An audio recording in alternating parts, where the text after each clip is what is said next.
ইন্ডিয়ার সাথে আমরা শত্রুতা করি না, কারণ প্রতিবেশীর সাথে শত্রুতা করার কথা ইসলাম বলে নাই।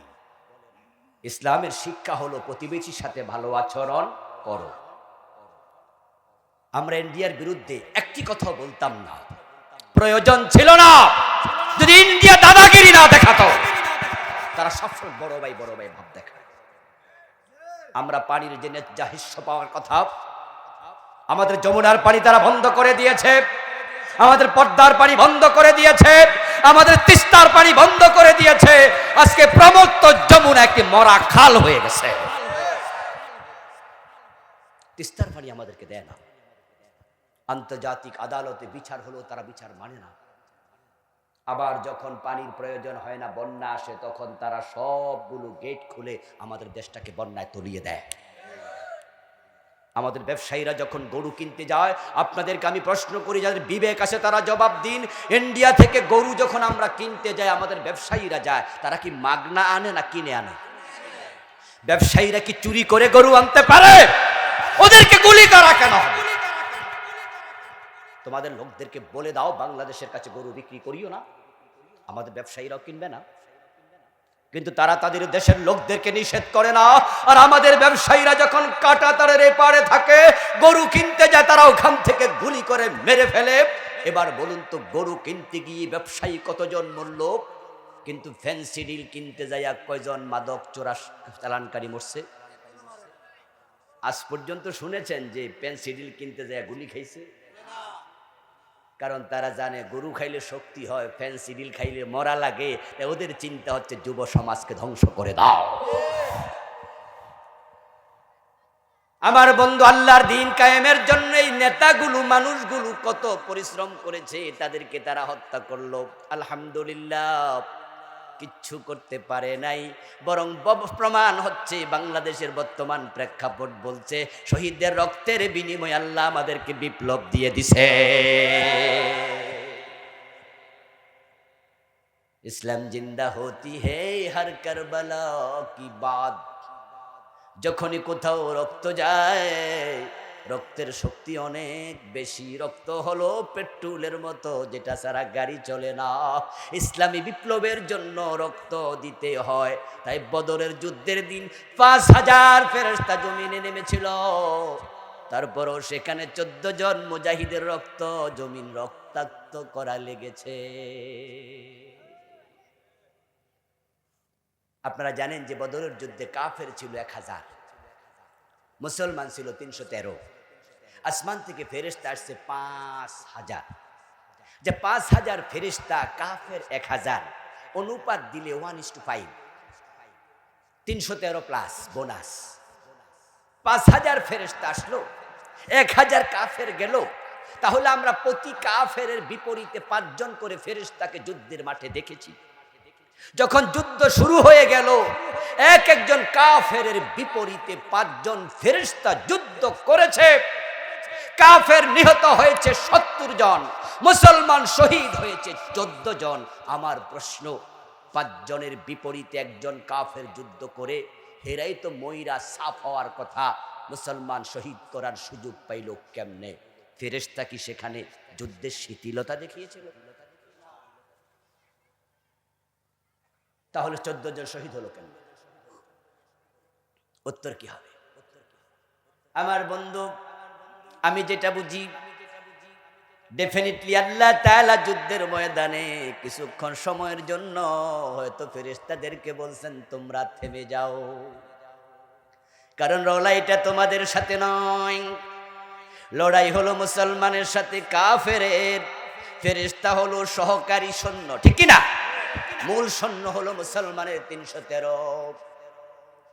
আমরা স্বাভাবিক হিসাব যখন করি, তখন বলি মুসলমানের সংখ্যা ৩১৩। এটাই বাস্তব। যে ৫,০০০ আসছিল, তারা মূল সৈন্য নয়, তারা সহকারী সহযোগী। আল্লাহ বলছেন, ও ফেরেশতারা, তোমরা তো মূল যোদ্ধা নও, কিছুক্ষণ তোমরা বন্ধ থাকো, দেখি তারা করুক। মুসলমান আর কাফেরের যুদ্ধে সেখানে 14 জন শহীদ হয়ে গেল মুসলমানের।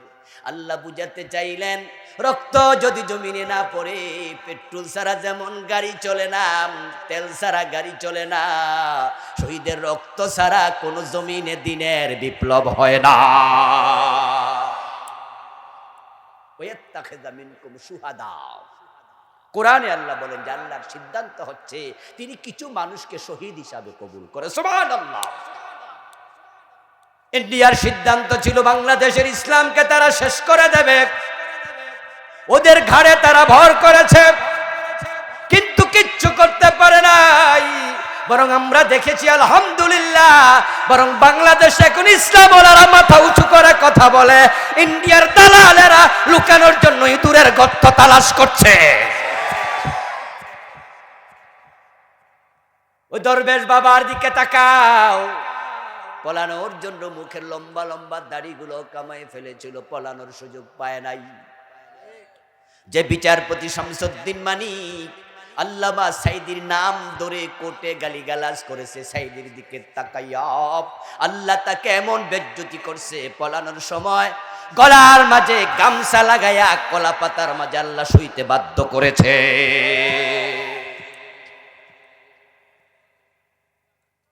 আমার বন্ধু, আমরা যে কথাগুলো বলছি কেন কারো প্রতি খোদে ক্ষোভের বহিঃপ্রকাশ হিসাবে নয়, আমাদের কথা বলার কারণ ইসলাম পরিপূর্ণ যদি মানতে চাও তাহলে ব্যক্তি জীবনে যেমন নামাজ রোজা লাগবে, রাষ্ট্রীয় জীবনও আল্লাহর আইন কায়েম করা লাগবে। দুটা একসাথে চলবে। ইসলাম পূর্ণাঙ্গ ততক্ষণ পর্যন্ত মানা যাবে না যতক্ষণ রাষ্ট্রে ইসলাম কায়েম হবে না। আমরা যখন গোসলখানায় গোসল করতে ঢুকি, বালতির পানি নিয়ে মগের মাঝে আপনি যদি নিচ থেকে ঢালেন, নিচ থেকে ধাক্কা মারেন মগ দিয়া, 3-4 বালতি পানি লাগবে মাথা পর্যন্ত পৌঁছাতে। আর যদি বালতির পানিটা মগ দিয়ে মাথার উপরে ঢেলে দেন তাহলে পায়ে পৌঁছানোর জন্য 1 বালতির মগ একটাই যথেষ্ট। এই জন্য দিন কায়েমের সিস্টেমটা হলো উপর থেকে। এই জন্য মুসা আলাইহিস সালামকে আল্লাহ তাআলা যখন নবুয়ত দিলেন, নবুয়ত দিয়ে বললেন ইযহাব ইলা ফিরাউন, ও মুসা ফিরাউনের কাছে যাও। আপনাদের কাছে জানবো, বলুন তো ফিরাউন কি রাজা না প্রজা?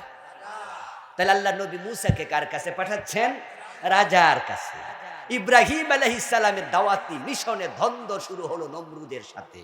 কোরআনে আল্লাহ বলছে, আলাম তারা ইলাল্লাযী হাজ্জা ইব্রাহিম ফি রাব্বিহি আন আতাহুল্লাহুল মুলক। ও নবীজি মুহাম্মদ, আপনি কি তাকিয়ে দেখেন না ইব্রাহিমের সাথে রুবুবিয়ত নিয়ে ঝগড়া শুরু করেছে এমন এক ব্যক্তি যাকে আল্লাহ রাজত্ব দিয়েছে। ওই রাজার নাম ছিল নমরুদ। নমরুদ ইসলামের সাথে ইব্রাহিমের সাথে সংঘাতে লিপ্ত হলো, নিজেকে খোদা দাবি করলো।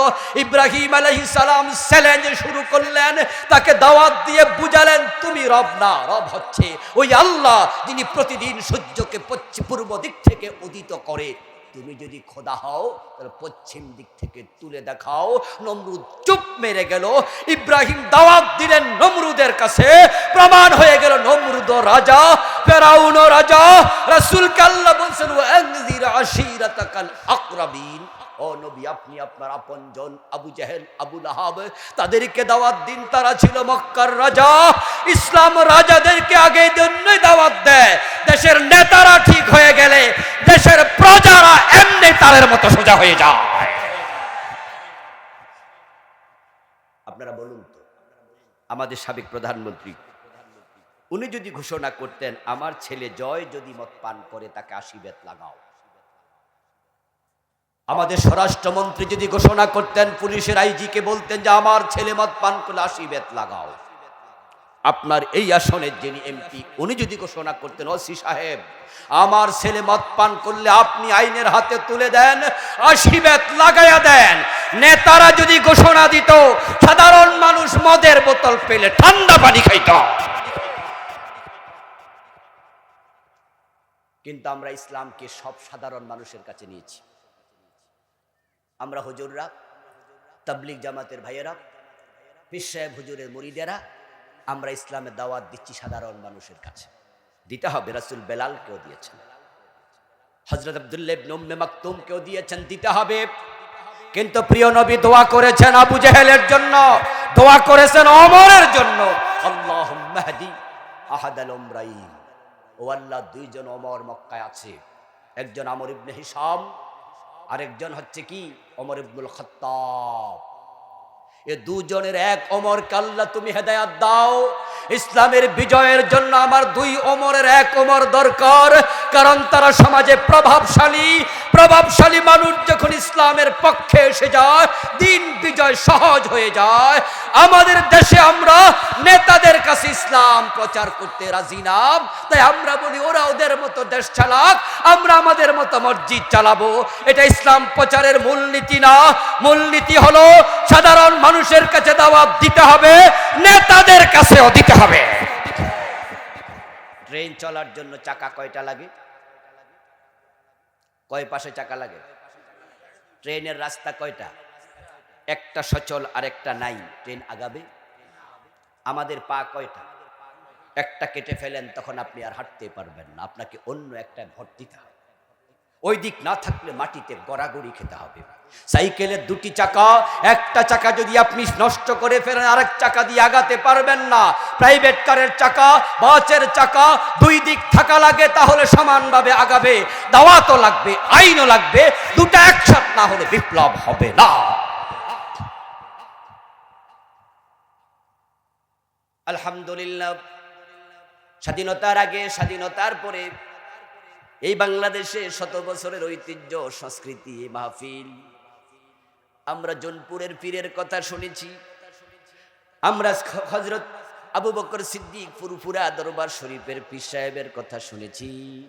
ওনারা বাংলাদেশে ইসলাম প্রচার করতে যখন এসেছেন, এই রাস্তাঘাটগুলো ছিল না, ওনারা পালকিতে চড়ে, ঘোড়ায় চড়ে দাওয়াত দিয়েছেন। হযরত শাহজালাল রহমতুল্লাহ আলাইহি তিনি আরব থেকে ভারতে এসেছেন, এই উপমহাদেশে এসেছেন।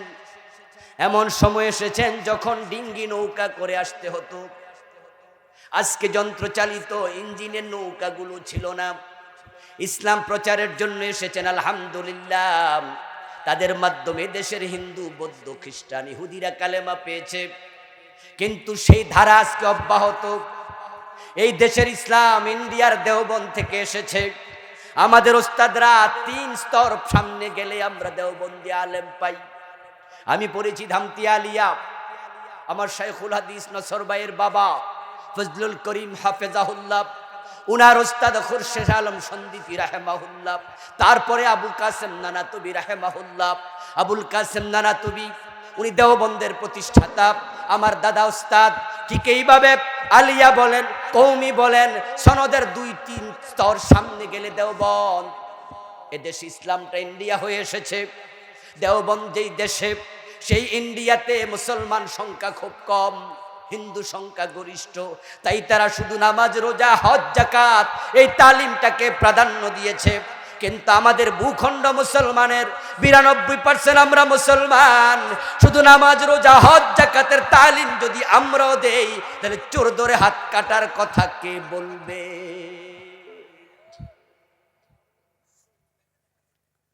ইন্ডিয়ার লোকেরা যদি চোর ধরে হাত কাটার আইনের কথা বলে, 100 বছর লাভ নাই। কারণ তাদের দেশে মুসলমান সংখ্যা লঘিষ্ঠ। ওরা যদি দেশ কোরআন দিয়ে চালাবে, এই কথা বলে লাভ নাই। কারণ তাদের দেশে মুসলমান 18 থেকে 20% মাত্র, বাকি 82% হলো কাফের। কিন্তু আমাদের দেশে শুধু নামাজ, রোজা, হজ, যাকাতের ওয়াজ কেন হবে? আমরা তো 92% মুসলমান আছি। আমি তো অগাস্ট বিপ্লব দেখে এখন আশাবাদী, যদি একটু মাথা তুলে আমরা দাঁড়াতে পারি, হতে পারে এবারই ইসলামের বিপ্লব হয়ে যাবে।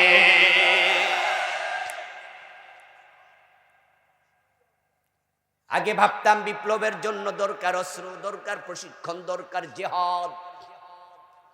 আমরা ইসলামী বিপ্লব করতে যখন আগাবো, তখন ইসলাম বিদ্বেষী মহল রাইফেল হাতে নিয়ে আমাদেরকে নিশ্চয় তাড়া করবে। তারা আমাদেরকে ইসলামী বিপ্লব করতে দেবে না। তখন তাদের রাইফেলের মোকাবেলা করার জন্য আমাদেরও রাইফেল হাতে নিতে হতে পারে। যেমন আফগানিস্তানের মুসলমানেরা তারা আমেরিকার সৈন্যদের সাথে অস্ত্র নিয়ে যুদ্ধ করেছে, আল্লাহ তাদেরকে পরবর্তীতে বিপ্লব দিয়েছে। আমি ভাবতাম বাংলাদেশও তাই লাগতে পারে, পরক্ষণে ভাবতাম, কিন্তু অস্ত্র পাবো কই? আমাদের চারদিকে ইন্ডিয়ার স্থলভূমি, আরেক দিকে ইন্ডিয়ার জলভূমি, আমাদের আরেক দিকে মায়ানমার বৌদ্ধ অধ্যুষিত দেশ। আমাদের দেশে তো অস্ত্র দূরের কথা, একটা সুই ঢুকার জায়গা। ইন্ডিয়া তো আমাদের দেশে অস্ত্র আসতে দেবে না, তো আমাদের মুজাহিদরা অস্ত্র পাবে কই? আবার অস্ত্র চালানোর জন্য ট্রেনিং লাগে, কিভাবে রাইফেল চালাতে হয়, এলএমজি এসএমজি চালাতে হয়, এই ট্রেনিং আমাদের দিবে কে? ট্রেনিংও নাই, অস্ত্র নাই। বিপ্লব বুঝি সুদূর পড়া হতো। মাঝে মাঝে মনকে বলতাম, মন কাজ চালায়া যাক, বিপ্লব ঈসা নবী আসলে হয়তো হবে। কিন্তু আগস্ট বিপ্লবে দেখেছি বিপ্লবের জন্য অস্ত্র লাগে না, আমাদের ছাত্র জনতা বিনা অস্ত্রে বিপ্লব করে ফেলেছে।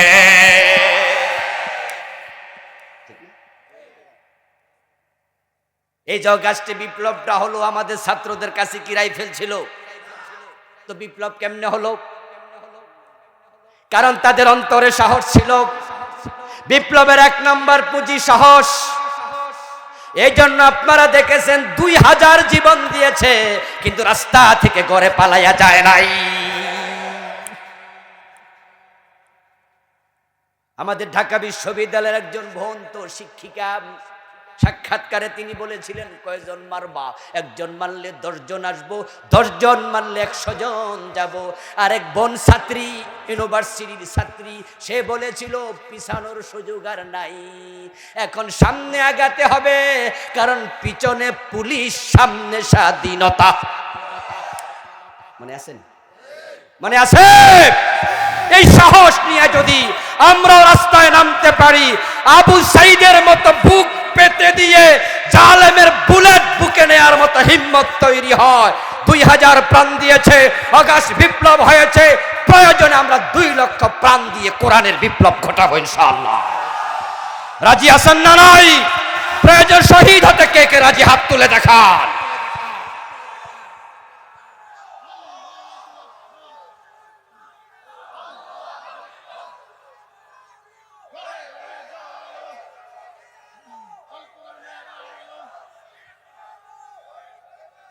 আমার প্রিয় ভাইরা, ইসলামে পরিপূর্ণ প্রবেশ করা নফল না ফরজ? এখন চোর ধরে হাত কাটা যে ইসলামের একটা অংশ। আচ্ছা, এটা কি ব্যক্তিগত কাজ না রাষ্ট্রের কাজ? সবাই বলেন, ব্যক্তির কাজ না রাষ্ট্রের কাজ? মদ পান করলে 80 বেত লাগানো ব্যক্তির কাজ না রাষ্ট্রের কাজ? জেনা করলে পাথর মারো, অবিবাহিত হলে 100 বেত লাগাও, এটা কি ব্যক্তির কাজ না রাষ্ট্রের কাজ? এখন রাষ্ট্রের কাজ তখনই হবে যখন কোরআন হবে সংবিধান। তার আগে রাষ্ট্রের কাজ এটা রাষ্ট্র করবে না। কেন করবে? কারণ আমাদের দেশে যারা 53-54 বছর ধরে দেশ চালাচ্ছে, তারা হিসাব করে দেখে যে চোর ধরে যদি হাত কাটার আইন হয়, হুজুররা যেই কথা কয়, আচ্ছা এই কথা যদি বাংলাদেশে চালু হয়, তাহলে নেতারা হিসাব করে দেখে অনেক নেতার নিজের হাত, কারণ তারা অনেকে রাজনীতি করেই পেটের ধান্দায়। ওদের রাজনীতির উদ্দেশ্য পকেট মোটা করা। এই জন্য দেখবেন যে তারা টাকা দিয়ে ভোট কিনে। আচ্ছা, এক একটা নির্বাচন করতে যখন 2 কোটি 5 কোটি খরচ করে, আমার প্রশ্ন হলো একজন এমপির বেতন কত? আপনারা যারা শিক্ষিত মানুষ গুগলে সার্চ দেবেন, ঠিক এই শব্দটাই লিখবেন যে একজন বাংলাদেশি পার্লামেন্ট মেম্বারের বেতন কত, এমপির বেতন কত। দেখবেন সেটা আসবে সর্বসাকুল্যে 1.5 লাখের কাছাকাছি।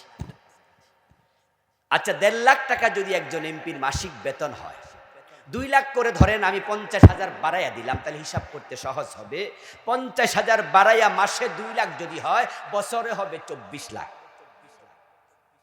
যোগ করেন আরো 1 লাখ, 25 করলে হিসাব সহজ হবে। তাহলে 5 বছরে তার বেতন হবে 5 25 125, 1.25 কোটি টাকা। কথা বোঝেন নাই? 4 25 1 কোটি, 5-25 125 কোটি। একজন এমপি পুরা 5 বছরের সরকারি বেতন পাবে 1.25 কোটি টাকা। এই বেটা যে নির্বাচনে খরচ করলো 5 কোটি, এখন বাকি 3.25 কোটি বা 4.5 কোটির খবর এ টাকা পাবে কোথায়? এই নির্বাচনের সময় চিন্তা করে পাশ করলে চুরি করবো না। যারা নিজেরা চুরি করার ধান্দা এমপি হয়, ভোট টাকা দিয়ে ভোট কিনে, ওরা কখনো পাশ করে চোর ধরে হাত কাটার আইন করবে না, করবে না। আমরা যখন চোর ধরে হাত কাটার আইনের কথা বলি, বরং তখন তারা বিভিন্ন সময় কটূক্তি করে, টিপ্পনি কেটে বলে, মাঝে মাঝে জনদরদি সেজে বলে, চোরের যদি হাত কেটে দেন তাহলে চোর বাদ খাইব কি দিয়া? ওরে বাবা রে বাবা, চোর ধরে হাত কাটা মধ্যযুগীয় আইন। আমি মাঝে মাঝে বলি, কি রে, হাত কাটবে চোরের, টেনশন করে নেতা, কারণটা? আচ্ছা, আমরা কি নেতাদের হাত কাটতে কোনোদিন কইছি? বরং আমরা তো নেতাদেরকে সালাম দিই। আমাদের মাঝেও তো নেতা আছে, আজকের মাহফিলেও তো নেতা আছে। নেতাদের বিরুদ্ধে তো আমাদের কোনোদিন কথা নাই। কর্মী যেখানে থাকবে নেতাও সেখানে থাকবে, ঠিক কিনা? আমাদের কথা তো চোরের বিরুদ্ধে। তো নেতা টেনশন করে, কারণ কি? কারণ আসলে জনদরদি সাজানা। কারণ হলো বাড়িতে আয়নার সামনে দাঁড়ালে আয়নার ভিতরে নেতা চোর দেখতে পায়। আমরা বলেছি মাদকের আইন করো, মাদ খাইলে 80 বেত লাগাও। আচ্ছা, আমাদের নেতারা তো আজীবন বলে, বিশেষ করে গত গভর্নমেন্টের সরকারের স্বরাষ্ট্রমন্ত্রী মহোদয়, তিনি তো সংসদে দাঁড়ালেই মাদকের বিরুদ্ধে 0 টলারেন্স নীতি ঘোষণা করতেন। কোনো ছাড় দেয়া হবে না, মাদকের ব্যাপারে 0 টলারেন্স নীতি। আমার প্রশ্ন, যদি মাদকের ব্যাপারে 0 টলারেন্স হন, তাহলে মাদক নির্মূলের জন্য 80 বেতের আইন চালু করতে আপত্তিটা কোথায়? কেন করা হলো না? একটা মাত্র কারণ, কারণ তাদের সন্তানরা, দলের নেতারা, তাদের কেউ কেউ নিজেরা হোটেল সোনারগাঁ, শেরাটনে নিজেরা মদ খায়। বাংলাদেশ আজ পর্যন্ত মাদক নির্মূলের জন্য একটা উদ্যোগ নিতে পারেনি, বরং তারা মাদকের বিরুদ্ধে একটা অফিস বানাইছে। সরকার কর্তৃক নিয়ন্ত্রিত একটি সংস্থা আছে, ওই সংস্থার নাম দিয়েছে মাদক নিয়ন্ত্রণ অধিদপ্তর।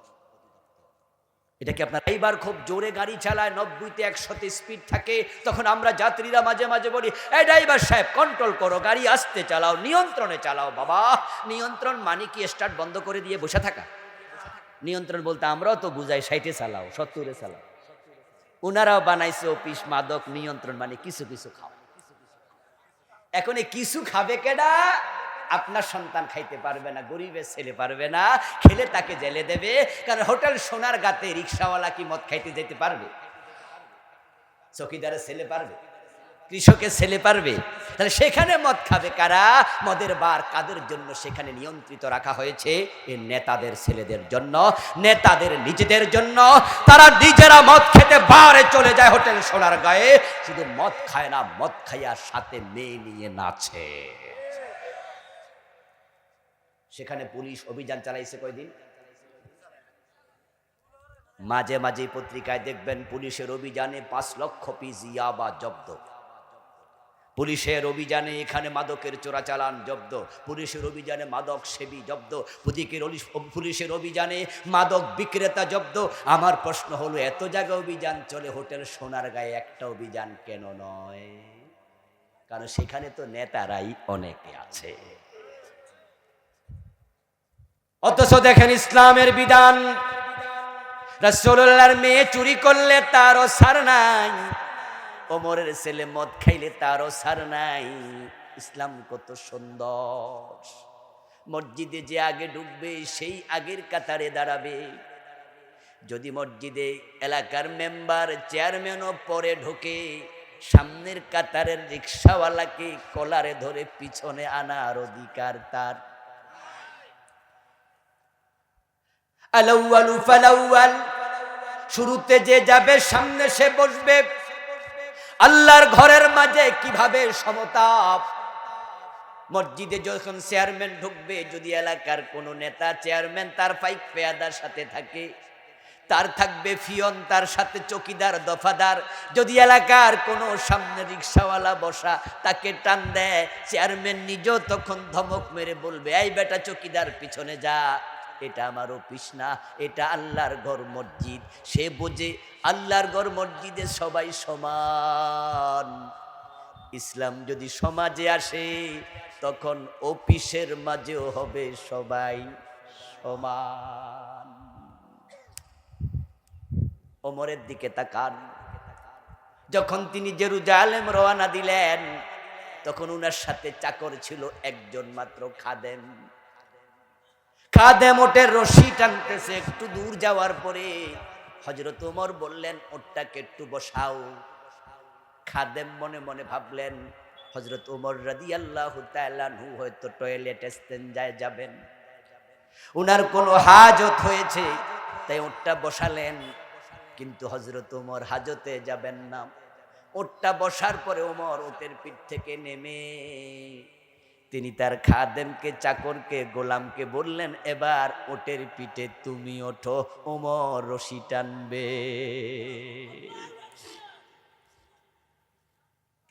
খাদেম আশ্চর্য হয়ে বললেন, বলেন কি?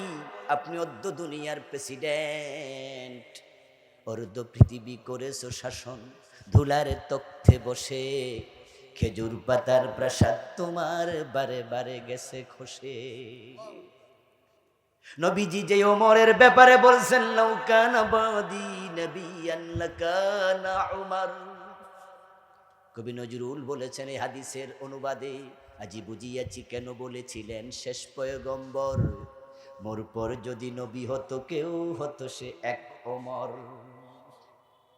ওমর আপনাকে দেখলে শয়তান রাস্তা ছেড়ে পালিয়ে যায়। রাসূল বলছেন, রাসূলের পরে কেউ নবী হলে আপনি হতেন সেই লোক। আপনি অদ্য দুনিয়ার সম্রাট, আপনি রশি টানবেন আর আমি ক্ষুদ্র আপনার গোলাম ওটের পিঠে বসে থাকবো, এটা মানা যায় না, এটা হতে পারে না। ওমর রাদিয়াল্লাহু তাআলা আনহু তখন বলেছিলেন, শোন বেটা, চালাকি করে জিতে যাইস না রে, হাসরের দিন আল্লাহর আদালতের আসামি আমারে বানাইস না। আল্লাহ যদি হাসরের দিন বলে, ওমর ভোগের জন্য নেতা বানাই নাই, ত্যাগের জন্য বানাইছি, সাইয়্যিদুন নাসি খাদিমুহুম, যে মানুষের নেতা হয় সে হয় সেবক, সে হয় খাদেম। তুমি একা একা উটের রশি টেনেছো, তোমার পায়ে পশকা পড়ে যাবে, আর হাসরের দিন আল্লাহ আমাকে আটকাইয়া দেবে। একা একা নেতৃত্ব করছো, নেতাগিরি করছো, ভোগ করেছো, বেটা কষ্ট পাইছো। ওমর জবাব দেও। সেদিন আমি জবাব দিতে পারবো না ভাই, আদালতে আখেরাত আমারে আসামি বানাইও না, আল্লাহর সামনে সব মানুষ সমান। এবার উনার ভৃত্য, উনার দাস উটের পিছু উঠতে বাধ্য হয়েছে। অর্ধ দুনিয়ার সম্রাট ওমর এখন উটের রশি টানতেছে। একটু কল্পনা করুন, চাকর ওটের পিঠে, ওমর রশি টানতেছে। ভৃত্য চড়িল ওটের পিঠে, ওমর ধরিল রশি, মানুষে স্বর্গে তুলিয়া ধরিয়া ধরায় নামিল শশী। এ যেন আসমানের চাঁদ মাটির মাঝে নেমে গেছে। রাতের বেলা মানুষ ঘুমাতো, ওমর ঘুমাতো না। কোন প্রজা কোন কষ্টে আছে খবরের জন্য বেরিয়ে যেতেন। দেখেছেন চুলা জ্বলছে, মা চুলার পাশে বসা, বাচ্চারা কাঁদছে, ওমর আওয়াজ শুনলেন, বাচ্চার কান্না শুনলেন, গিয়ে ঘরের কাছে গিয়ে প্রশ্ন করলেন, ঘরে কে? মহিলা প্রশ্ন করেছে, তুমি কে? ওমর তখন বলে, আমার পরিচয় পরে জানিও, আগে বলো তোমার বাচ্চারা কেন কাঁদে? তখন মহিলা জবাব দেয়, খাবার নাই, চুলার মাঝে পানি বসাইছি বাচ্চাদেরকে সান্ত্বনা দেওয়ার জন্য, কিন্তু সেই পানির মাঝে দেওয়ার মতো কোনো চাল আমার ঘরে নাই। জামানার প্রেসিডেন্ট ওমর তো আমাদের খবর নিতেও আসলো না।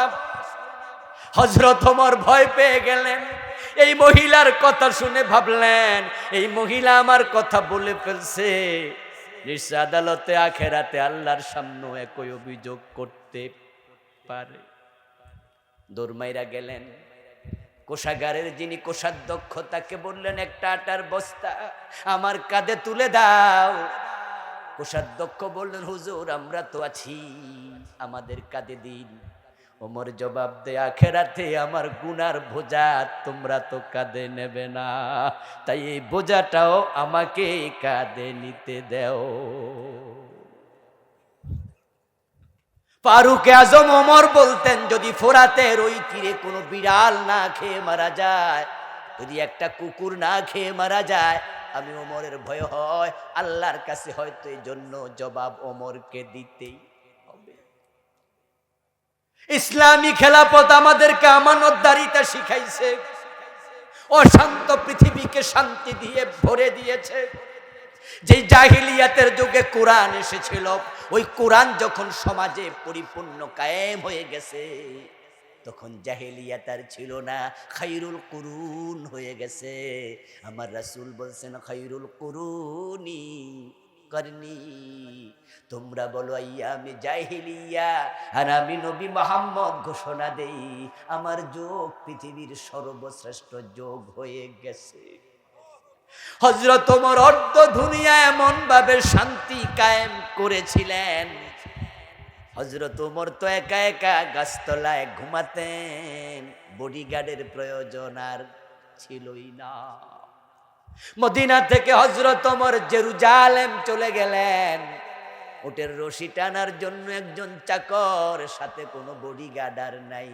শান্তি কাকে বলে? শুধু শান্তি না, দারিদ্রতা চিরতরে নির্মূল তিনি করে দিয়েছিলেন। উনার যুগে জাকাত বিভাগের কর্মচারী জাকাতের টাকা কাঁধে নিয়ে ঘুরত, জাকাত খাওয়ার মতো লোকও পাওয়া যেত না। আমি আপনাদের কাছে বলছি আমার প্রিয় ভাইয়েরা, এই কোরআনটাকে পরিপূর্ণভাবে বাংলাদেশে কায়েম হতে দিন, ইসলামকে পরিপূর্ণভাবে মানতে শিখুন। আপনি যেমন নামাজ রোজা হজ যাকাত মানেন আল্লাহর কোরআনের অর্ডারের কারণে, আপনিও আল্লাহর জমিন আল্লাহর আইনে চলবে এই একামতে দিনের কর্মী হয়ে চেষ্টা করেন। কোরআন যদি বাংলাদেশে মাত্র 2-3 যুগ কায়েম থাকতে পারে, আমরা কসম দিয়ে বলতে পারবো এদেশেও যাকাত খাওয়ার লোক পাওয়া যাবে না। এটা সম্ভব, এটা অবশ্যই সম্ভব। আল্লাহ তাআলা আমাদেরকে এমন একটি দেশ দিছেন, এমন দেশ পৃথিবীতে খুব কম আছে, আলহামদুলিল্লাহ। আমি আমেরিকা, ইউরোপ, আরব দেশের অনেকগুলো দেশ সফর করেছি, আল্লাহ সুযোগ দিয়েছে। আমি দেখেছি এমন আবহাওয়া, এত উর্বর ভূমি পৃথিবীর অনেক দেশে নাই। আমার ভাইয়েরা মালয়েশিয়াতে আমি গিয়েছি 12-14 বছর আগে। আপনারাও এখানে অনেকে মালয়েশিয়া গেছেন, কাছেই তো। মালয়েশিয়া স্বাধীন হলো আমাদের মাত্র 10-12 বছর আগে। মালয়েশিয়াতে 50 তলা বিল্ডিং যে কুয়ালালামপুরে কয় শ আছে আপনি গুণে শেষ করতে পারবেন না। কি সমৃদ্ধ দেশ! রাস্তাঘাট, ব্রিজ, কালভার্ট, উলাল সেতু, টুইন টাওয়ার, যার ছাদ দেখার জন্য মাথায় টুপি নিয়ে, তারপর আমি দেখেছিলাম হাতে টুপি হাতে নিয়ে এত উঁচু ভবন তারা বানাইছে। আর পুরা বাংলাদেশে 50 তলা একটা বিল্ডিং আমরা এখনো বানাইতে পারি নাই। মালয়েশিয়ার খোঁজ নেন, গুগলে সার্চ দেন, তাদের খনিজ পদার্থ কি দেখবেন যে নাই, খুব সামান্য। আমাদের দেশেও খনিজ পদার্থ নাই। তাদের দেশের আবহাওয়া আমাদের দেশের আবহাওয়া প্রায় সমান, তবে সেখানে বৃষ্টি হয় একটু বেশি। মালয়েশিয়া যদি আমাদের মতো হইয়া মাত্র 10-12 বছর আগে স্বাধীনতা পাইয়া পৃথিবীর এখন 1 ক্লাস রাষ্ট্র হয়ে গেছে, আমরা কেন তলাবিহীন ঝুরি? শুধু একটা কারণ, তারা মাহাতির মোহাম্মদের মতো সৎ নেতা পেয়েছে, আর আমরা পেয়েছি চোর বাটপার। মালয়েশিয়ার নেতারা বিদেশে টাকা পাচার করে না, আর আমাদের নেতারা চেয়ারম্যান হইয়া বিদেশে বাড়ি বানায়, এমপি হলে তো কোনো কথাই নাই। এই দেশ কিভাবে আগাবে? চোরদের কারণে আগাতে পারতেছে না। দেশে কি ইনকাম কম? আপনি কি ভাবতে পারেন এই যে আপনি মোবাইলে 100 টাকা লোড দেন, সাথে সাথে এখান থেকে 15 টাকা ভ্যাট সরকার থেকে। যদি কোনো ফকিন্নি রিক্সাওয়ালা মোবাইলে টাকা ঢুকায়, ভ্যাট কাটে না? সাথে সাথে 15 টাকা তারও নেই। আপনি যখন 10 টাকার বিস্কিট কিনে খান, সেখানে কি ভ্যাট নাই? সেখানে আবার ভ্যাট। দেখেন আপনার ট্যাক্স, যখন আপনি 1 লাখ টাকা কামাই করবেন, টাকা প্রদর্শন করলে 15,000 টাকা ভ্যাট ট্যাক্স কেটে নেবে। 15 থেকে 35% পর্যন্ত ট্যাক্স কাটে। এই যে আমরা এখান দিয়ে ঢাকা যাই, আপনার ঢাকা কোন দিকে? ওদিকে। আমার কাছে একটু, আমরা যখন ঢাকা যাই মেঘনা ব্রিজে টোল দেই না? কথা বলেন না কেন, দেই না? আচ্ছা, যমুনা ব্রিজে টোল নাই? পদ্মা সেতুতে নাই? আপনি লক্ষ্য করবেন যে এক এক দিনে কত শত কোটি টাকা রাষ্ট্রের ইনকাম, প্রতিটা জায়গায় ইনকাম। এই টাকা যদি দেশে কাজে লাগানো যায়, দেশ মালয়েশিয়া হতে বেশি দিন লাগবে না। সৎ মানুষ দরকার। আপনাদের নোয়াখালীর অনেক মানুষ আমেরিকায় থাকে, আমি গেলে দেখি। আমি 3 বার গিয়েছিলাম। এই অগাস্টে আমি 22 দিন ছিলাম আমেরিকায়, প্রোগ্রাম ছিল। সেখানে গেলে আমরা দেখি আজকেও এখানে আমেরিকার কেউ থাকতে পারে। 3 থেকে 3.5 মাস, 4 মাস হয় আমেরিকার 50টা অঙ্গরাজ্যের মাঝে 30 থেকে 35টা বরফে ঢাকা থাকে। এখন নিউ ইয়র্কের খবর নেন, শীত, প্রচন্ড শীত চলছে। অনেক অঙ্গরাজ্যে 2 ফিট 3 ফিট পর্যন্ত বরফ জমে যায়। 3.5-4 মাস গাছ গাছালিতে একটা পাতা থাকে না, ফল হয় না, ফসল হয় না, ঘর থেকে বের হতে পারে না। আমি বলি তোমরা খাও কি? হাসি দিয়ে বলে, হুজুর খানার কি অভাব আছে?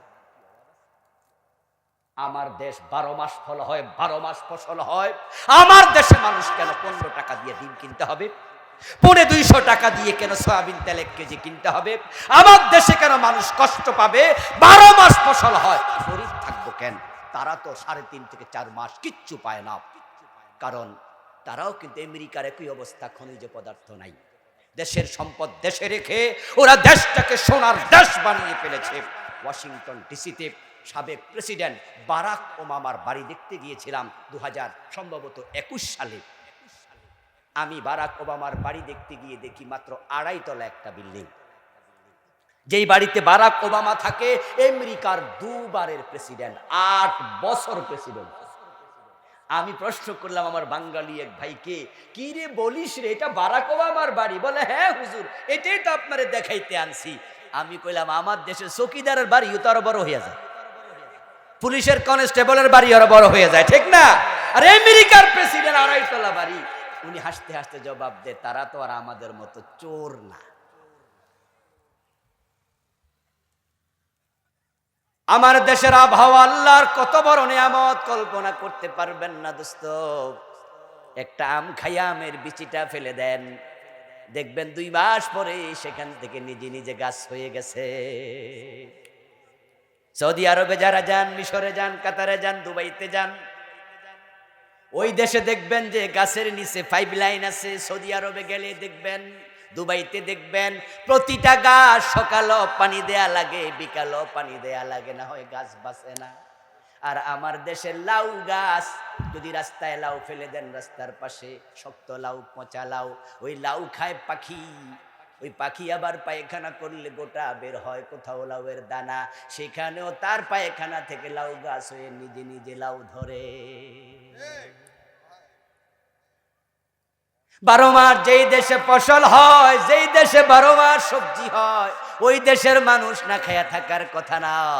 শুধুমাত্র সমতার অভাব, সাম্যের অভাব, চুরি ডাকাতি বন্ধের অভাব, সৎ নেতৃত্বের অভাব। যদি সৎ নেতৃত্বের হাতে দেশটা তুলে দেয়া যায়, ওই 2 মন্ত্রণালয়ের মন্ত্রী যেমন চুরি করে নাই, সব মন্ত্রণালয়ে চুরি বন্ধ করে দাও, সোনার বাংলা হতে 2 যুগের বেশি লাগবে না। নামাজের ওয়াজ করা লাগবে না, আমরা আইন বানিয়ে দেব সংসদে, আজানের সাথে সাথে নামাজের জন্য দোকান বন্ধ হয়ে যাবে। রমাদান মাসে মানুষ রোজা রাখবে, রাষ্ট্র যাকাত আদায় করবে, আবার রাষ্ট্র সমতার আলোকে বন্টন করবে। পরিকল্পিতভাবে যদি যাকাত দেয়, তাহলে যাকে একবার যাকাত দেবে, দ্বিতীয়বার যাকাত দেওয়ার প্রয়োজন আর হবে না। উদখুলু ফিস সিলমি কাফা। আমরা জীবনে সব জায়গায় ইসলাম মানতে চাই, সে পরিবেশ তৈরি করতে চাই। এজন্য আল্লাহর কোরআনকে আমরা সংবিধান বানাতে চাই, কোরআনওয়ালাদেরকে সংসদে নেতা হিসাবে পাঠাতে চাই। রাজি আছেন না নাই? এই দেশে দিন কায়েম করতে অস্ত্র তলোয়ার হাতে নিতে হবে না, জিহাদ করা লাগবে না, শুধুমাত্র কোরআনের পক্ষে নির্বাচনের সময় একটা করে সিল দিয়ে দেবেন, ইসলাম ক্ষমতায় চলে যাবে। ঠিক না? ঠিক না? একবারে সহজ, শুধু কোরআনের পক্ষে সিল দিলে দিন বিজয় হয়ে যাবে। টাকা দিলে তো আবার ভোট বেচ চালাবেন, একটা বিড়ি খাওয়াইলে ভোট দিয়া দেয় এমন লোক আছে না নাই? কপাল পরা মুসলমান, কপাল পরা মুসলমান। তোমরা যদি নিজেরাই অসৎ নেতৃত্বের হাতে দেশ তুলে দাও, আবার তোমরাই অভিযোগ করো দেশ আগায় না, তুমি নিজেই জালেম, তুমি নিজেই জালেম। এই জন্য বিবেক বিক্রি করবেন না। আসুন না কোরআনটাকে সামনে নিয়ে গিয়ে যাই, আল্লাহর কাছে সবাই মিলে দোয়া করি, আল্লাহ পুরা বাংলাদেশকে তুমি ইসলামাইজড করে দাও। বলেন আমিন। হাজা মা ইনদি।